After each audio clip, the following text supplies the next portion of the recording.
When I'm in the chair, I like to kind of go through the Rolodex and book the show out myself. But TJ Jefferson said, I have an idea for you. Can DeShaun Foster come in? And I was over the moon because I like to see the kids that I cover in football go on to become some of the most prolific running backs coaches that there are. So first of all, say hi to your mom for me. Right, I will. I'll do that. Because his mom was always at practice. I got to know her really well. I'm really happy to hear that she is doing really well. And how about you? How do you like it over at UCLA? You've been there for a couple of years now, and your running backs seem to be, I don't know, prolific. Yeah, they're doing well. I've been coaching since 2012. I did 1 year at Texas Tech, 2016, and been back at UCLA since. But my backs are doing well. We got 4 in the NFL right now, and hopefully I can keep going. Why are you so good at this, DeShaun? It's more of the kids. You know, they listen to the detail that they put into their game, and I just try to give them little tips, and they run with it. So there's got to be more than that, though. So tell me about how you relate to them. What is it that you see in these kids, and how do you draw on your own experience to get these kids to perform as well as they do? I mean, a lot of it is how I'd like to be, how I wanted to be coached, I guess, you know, so I try to just lean on that a lot. Kids usually listen to people that have either done it, you know, I have a little experience in the running back field, so I'm just lucky that I have guys that listen, and, you know, I've had 4 different type of guys, and they've all listened in different ways, and they've all been successful. So I'm just trying to just stay there, just be a guy that they can lean on certain times. You know, I've sat in that chair, so they just. Do you ever flex and get out your phone and say, well, oh, this is just me running in the Super Bowl for one of the longest rushes in Super Bowl history? Like, that's just me, right? Oh, that guy running, that's me. Do you ever do that? No, there's a couple of pictures of me in the building, so I might walk by and tell them that's me. Are there any pictures of me in the building? There's not, but we can fix that. Can you fix that? We can change that. Come on. I mean, you and I were together, 5 days a week back in those days. Yeah. That was the Corey Poss, Brian Poley-Dixon, Fab Five, Freddie Mitchell. Yep. And, I used to take the guys for a ride home all the time after the Rose Bowl. I had no idea that it was a violation. I'm like, oh, I'll give you a ride home. You don't want to take the bus? Freddie would just hop in the front seat. I'm like, sure, I'll take you back to Westwood. No idea that was a violation. Right. We ran loose and fast back then, right? We had fun. It was really fun. It was a good time. And so what's your best memory from UCLA and from then? I mean, because let's face it, that was, there were starts and stops then, but you were fantastic. You were a beast for UCLA. I guess I would say the Rose Bowl. You know, being able to play in the Rose Bowl, being Pac-12 champs that year, playing in the Rose Bowl. We didn't actually get the victory, but just the experience of being able to say that I played in a Rose Bowl for UCLA. So what's it like being back there now as a coach, walking into those same hallways, walking to that same practice field and going to the Rose Bowl? What's it like for you to now be in that seat developing these talents? It's surreal, just being back. The school's changed a lot. We have our own Wasserman building, our own football facility. So it's just cool, just to be there to see. I just like giving back to the school, basically. I want to give back to running backs, give back to the school, make things right, go from there. We're doing that. My backs are playing well. I like working with Chip. We have a good team. I'm excited about these backs I have this year. But it's I'm blessed. Right. I just try to just take it in each day. Let's talk about the 4 backs that you have sent to the NFL. It's hard to pick out one who's your favorite or you think is the most talented because those are your kids, but who is your favorite and who's the most talented? Oh, they'll kill me if I say that. Oh, come on. It's just you and me. There's no one watching. It's just us and the Roku channel. I'm just saying. They all bring something different to the table. My first back was Josh Kelly. He's with the Chargers. Josh is relentless. He was an ex-walk-on. He earned a scholarship. He just imposed his will on us and got the job and got the position and ran with it. So Josh was a different type of kid, just the way he played football. The next was Demetric Felton, a smaller back. He's playing slot and running back for the Cleveland Browns. But he's another guy that, just tough. And that's one thing that all 4 of them have had is that they're tough kids. They can be in certain situations and they have high football intelligence, But next one after that was Britton Brown. He's with the Raiders. He was a portal transfer from Duke. So I got him for 2 years and, just the way he ran. He's from Atlanta, physical runner. I always said he was running like he was screaming. But that was Britton Brown. And then this year, Zach Charbonnet. He just got drafted to Seattle. And Zach's just a really talented kid. And Pete Carroll will develop him because he loves to work. That's what he respects so much. So what do you think Pete saw in him in particular? Just the fact that he took a Bruin lets me know that it had to be something special. It just wasn't. It just wasn't just some, let's get this guy. But I'm excited for Zach. They're going to run the ball. They got to protect Geno. They're going to run the ball this year. They're going to use 2 backs, and he's going to get in there and be successful. So I'm excited to see what happens. And it looks like Josh might get some more opportunity this year with Austin Eckler, right? Don't you think? He should. His role is increased each year. So I'm excited for him. This is year 4 or 5 right now. So I'm excited for Josh too. You stay in touch with any of the guys that you played with at UCLA? Yeah, still talk to Freddie, Poley, Jermaine, Corey, just all the normal, the Cade. So all the guys we played, most of the Marcus Anderson on defense, Ricky. Freddie's staying out of trouble. Do I have to call him up and give him a piece of my mind? Yeah, maybe give him just a call, maybe. Yeah, I have a feeling. Do you want to be a coach in the NFL? Yeah, eventually. It's just hard, giving my commitment to the guys that I've had, it's hard for me to break that promise and just take off on them, so I got to wait till it's the right opportunity to really do that. Have there been feelers? Are you getting phone calls already? Yeah, I've every year. Gotten a few. Anybody that's been really tempting for you? There was a couple this year that were tempting. Really tempting. Were they somewhere where there was really good barbecue on the East Coast? I mean, what are we talking here? Maybe a little Midwest. Maybe LA. Really? Yeah, there was a lot. That'd be nice. You could still see your mom. So what would it take to make it sweet enough that you would go? Just timing, really. It's just timing of it all. And what about head coach? Do you see yourself calling? Yeah, eventually. You can't just be in this business and not want to keep elevating. You want to keep going. Yeah. Yeah, I can see that. What do you think is the most challenging thing about coaching versus playing? Playing is easy. That's not a... Coaching is there's a teaching aspect in there. So can you teach guys? Can you figure out how he learns? Because everybody doesn't learn the same, and then the number one thing is a lot of guys can play football, but can you teach somebody how to play football? Do you understand the ins and outs of what's going on? You can't just for me, I can't just teach them running back. They got to know what the offense is doing.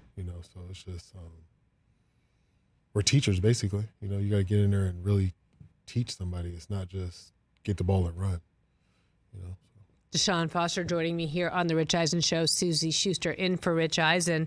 Yeah, I mean, there's something about that motivation for a younger athlete. And we have seen college football change so dramatically since you and I were together at UCLA. The NIL has changed so much. The transfer portal has changed so much. How do you see, let's start with transfer portal as a coach. How have you seen that affect how your players react, play, have loyalties, et cetera? It's actually getting them ready for the NFL because there's new players coming daily. So you can't be complacent. You can't understand. You got to know that you're actually competing against people that aren't in this room right now. So that's kind of how I let my guys know, your competition might not be here right now, but that's the NFL. So just get used to that. And as long as you keep performing, you'll be fine. But it's helped us out a lot. I've gotten 2 backs out of the portal. They've helped us. They've been great. They've both gone to the NFL, so we kind of do a pretty good job on who we pick and just to see if they can really mesh with the type of team that we have, and we've done a good job with it so far. So you think the portal's good for college football? I mean, it's what college football is right now, so I'm going to use it. Okay. How about the NIL? What's your reaction to these players cashing in now and getting some money on their names, image, and likeness? I mean, you should be able to cash in on your name, image, and likeness, But let's just make sure that we're teaching them financial literacy and let's get them prepared for, they got to file taxes now. There's different stuff that has to happen. So let's just make sure that they're prepared for that. And I don't want to let's not take the want to out of kids. The younger you get, the more he might not want to play because he has this. So let's just make sure we keep that in perspective. Well, that's it. I mean, there's that idea that you have to play and put in the downs in order to cash in and to get the reward on the other end. And some of these kids, as you said, are getting exposed to money in a way they never were before. And by the way, the government takes money out of your pocket. And that is something that you have to be responsible for. And I wonder, how this changes a relationship that a coach could have with his players when you know that a kid is making a lot of money. And do they listen to you the same way? I'm lucky that I haven't experienced anything like that yet, so just like I said, we've done a good job with the kids that we've picked, and they're working out for us. They come and play well and able to go to the NFL. So, but I know it's that's just like you said, it's out there, and it's a tough situation, but you just gotta find a way to balance it. Do you enjoy the recruiting side of it? Yeah. Mm-hmm. What's that like when you go into the houses and talking things out? Are you as competitive recruiting as you were playing? Yeah, because you know exactly who you lost to. So that's the part about it that's competitive. Because, I mean, that's really what it was like at UCLA, was watching you compete and watching you, because you were always, here's a real shocker for all of you listening and watching, you didn't say a whole lot. You weren't one of those guys that was going to be mouthy like Freddie. You didn't get out there and say things before you played. Mm-hmm. So I just wonder what that is like for you in terms of how that translates to coaching and recruiting. Yeah. A little more talking. You got to get out in front of it a little bit, but I just lean on that. I've done this. Mm-hmm. So if you follow this is what could happen for you. DeShaun Foster here on the Rich Eisen Show. I'm so curious about your thoughts on a coach like Deion Sanders. Mm-hmm. I mean, Deion is really shaking up college football, and I am here for every single second of it. What's your reaction to watching what Deion is doing in Colorado? It's great. He's bringing attention to Colorado, getting them players, getting the exposure that they want.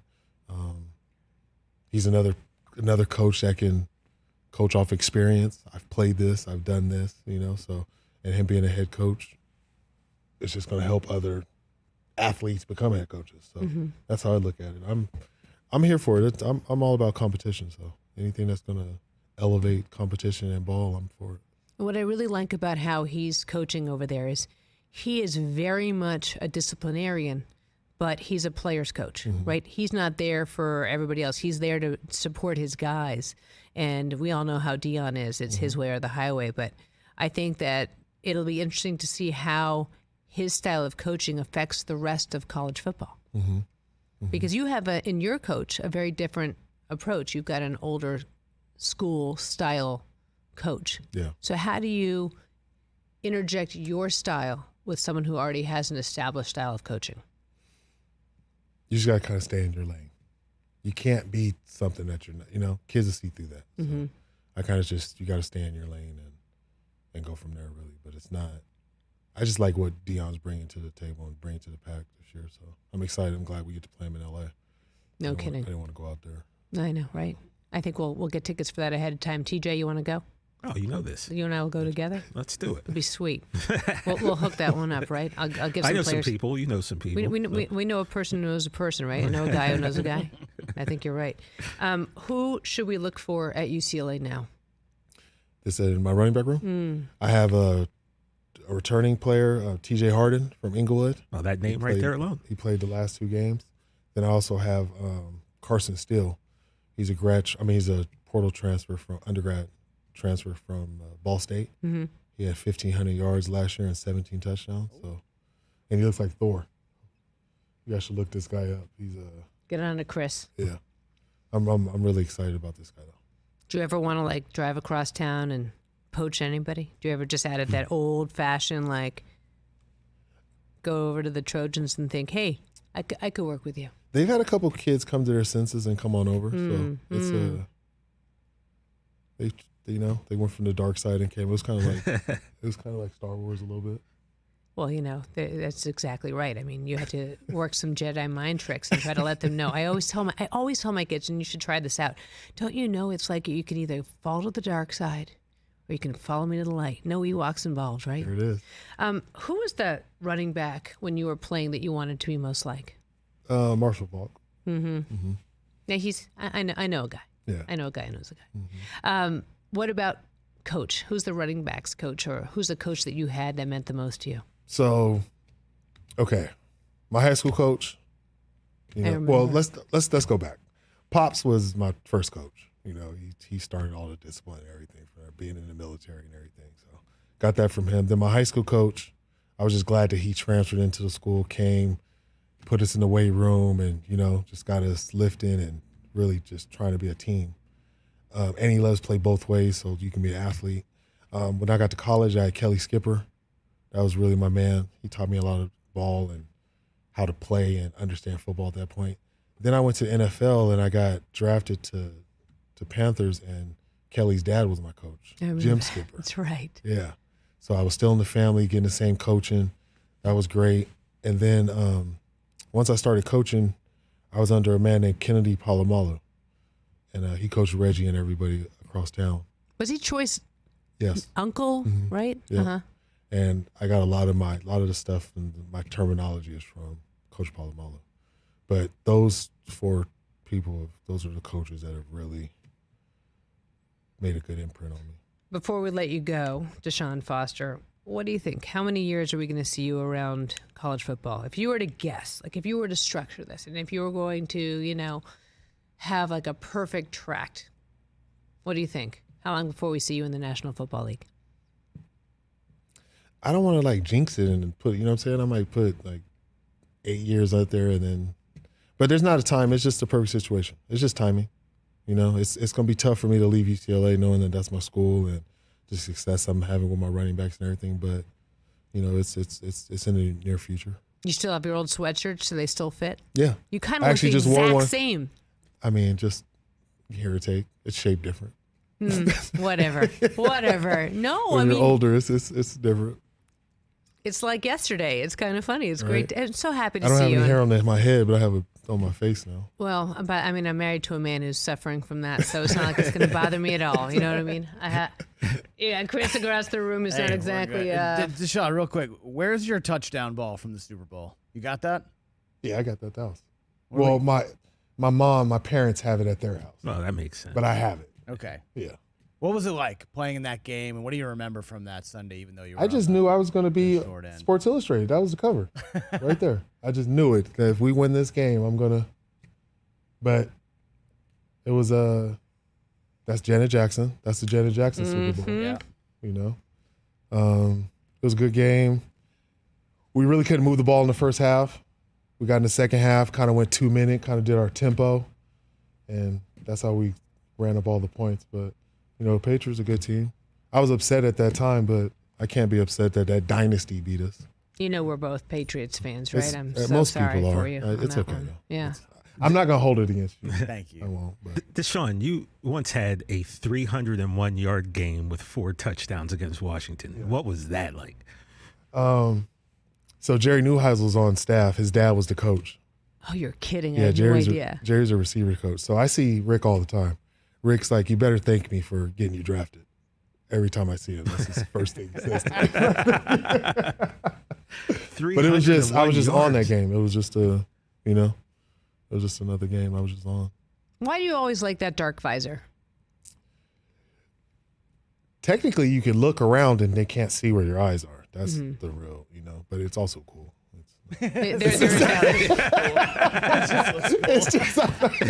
like the look of it. It's kind of sweet to just walk around. Yeah, that makes sense. You know what I mean? Like it's a.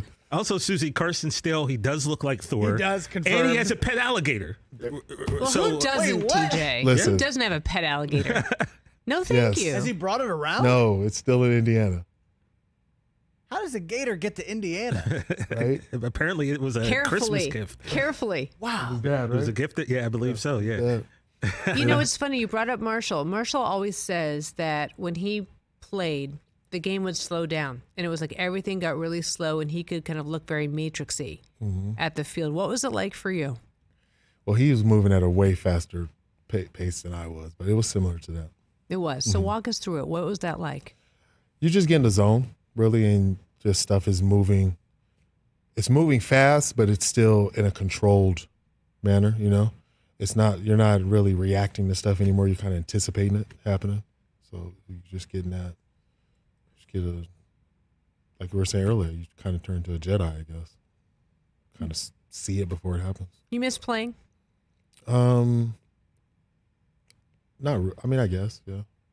You don't miss getting hit. That's the part. That part. I don't miss that. Yeah, I don't miss The preparation. Because that was it, TJ. I mean, DeShaun, you were always big. Like you, for a back, like you were solid and you could take it. But that's a lot of abuse, Chris, as you know. I mean, a back. That's what Marshall always says, that he was fast because he didn't like getting hit. That's got to get away from these guys. Right. You just don't want to get hit. No. Yeah, DeShaun, real quick, you mentioned the Super Bowl, and it was the Janet Jackson halftime. Did you guys know what was going on? Did you hear about any of that? Nothing at all. When did you find out? After the game. And I think once I saw it on TV. I don't think anybody told me about it until you saw it on TV. Can you imagine now? These guys would be in the locker room, and you guys would be we like, would have saw it. What? You would have saw it immediately. That last glance at your phone, like, oh, that just happened? Oh. And you're like, wait, where is she? Like, what's going on out here? But can you imagine? I mean, it's so different. Like, you think about if you'd played now, how different your experience would have been because of social media. I have 3 pictures from the Super Bowl. That's it, right? Yeah. I can't even, like. I mean, the one that you got is really cool. Yeah. Though. Yeah. But just like, if it would have happened now, I would have so much more, There'd be video, there'd be Everything. TikTok of it. Everything. One, I was young and I was just thinking we'll go back. That too, that aspect. Year 2, you're thinking, we'll go back again. Yeah, I mean, I'd love to know what that is like. I mean, when you're so young, you rip off a historic run and you're still a kid. How is that digestible for you back then? It was tough. Come on. It's tough. Come You on. think you're on top of the world. It's everybody watches the Super Bowl. Right. No matter what, if people always say, "Oh, you played in the Super Bowl," and I say Janet Jackson, they immediately, I know exactly where I was at, where I saw that. So it's the Super Bowl actually it means something. Like it was pretty exciting just to know that you're in a game that the world stops and everybody's watching it. Were you joking it was tough, or are you kidding, or was it actually tough mentally to play in it? No, it wasn't tough to play in it. It's another game. Right. Yeah. Come on, it's not just another game. No, it was another game. Come on. You can't put that type of stuff on the game because then you got Right. just a normal game. Football's the same. When I was a little kid playing football to high school to college to NFL, same thing. We just changed the venue. Just what's around it changed. The field stayed the same. What do you miss the most? Being a coach, you get the competitive aspect. So I was missing, when I wasn't coaching, I was missing being something to be competitive with. All right. But I can do that now. So Will you say hi to your mom for me? yeah, I will. I for sure will. DeShaun Foster here on the Rich Eisen Show. TJ, again, thank you. I was so happy to see you. DeShaun, it's great to have you in the studio. Come back again soon. Thank you. Thanks for having me. Catch the Rich Eisen Show every single day on the Roku channel, 12 to 3 Eastern, for free.